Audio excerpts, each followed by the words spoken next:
আমাদের এখন পর্যন্ত অন্তর্বর্তীকালীন সরকার স্বীকার করে নেয় এই দেশের সংখ্যালঘু সম্প্রদায়ের উপর রাজনৈতিক হামলা হয়েছে।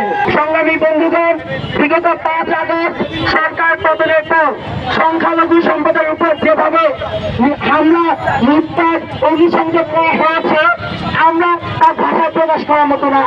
প্রথমে যখন সংখ্যালঘু সম্প্রদায়ের উপর হামলা হয়েছে রাজনৈতিক, তখন আমরা দেখতে পাই নেতাগুলো সেগুলোকে ত্যাগ করেছিল রাজনৈতিক হামলা।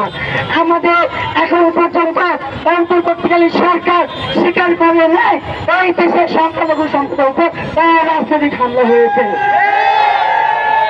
আমরা সরকারের আইন কর্মকাণ্ডের জন্য প্রতিবাদ জানাই এবং নেতাদের জ্ঞাপন করছি। বাংলাদেশ থেকে আমরা শাহবাগ মোড়ে সংখ্যালঘু সম্প্রদায়ের আত্মপদ দাবি নিয়ে আন্দোলন শুরু করেছি। আমরা সমাবেশ থেকে ঘোষণা করেছিলাম এই আত্মপদ দাবি হচ্ছে সংখ্যালঘু সম্প্রদায়ের মুক্তির সনদ। সংখ্যালঘু সম্প্রদায়কে যদি এই বাংলাদেশে মাথা তোলে বাংলাদেশের নাগরিক হিসেবে এই আত্মপদ দাবি আমাদের প্রয়োজন। কিন্তু আমরা দেখতে পাই গত 13 যখন অন্তর্বর্তীকালীন সরকারের সাথে আমরা বসেছি আমাদের আত্মপদ দাবি নিয়ে সরকার প্রধান মিনিস্টার বলেন, আমি কষ্ট পাই তোমরা দেশে থেকে সংখ্যালঘু পরিচয় দিল। আমরা এই অবস্থাতে বলেছি বিগত 15 বছর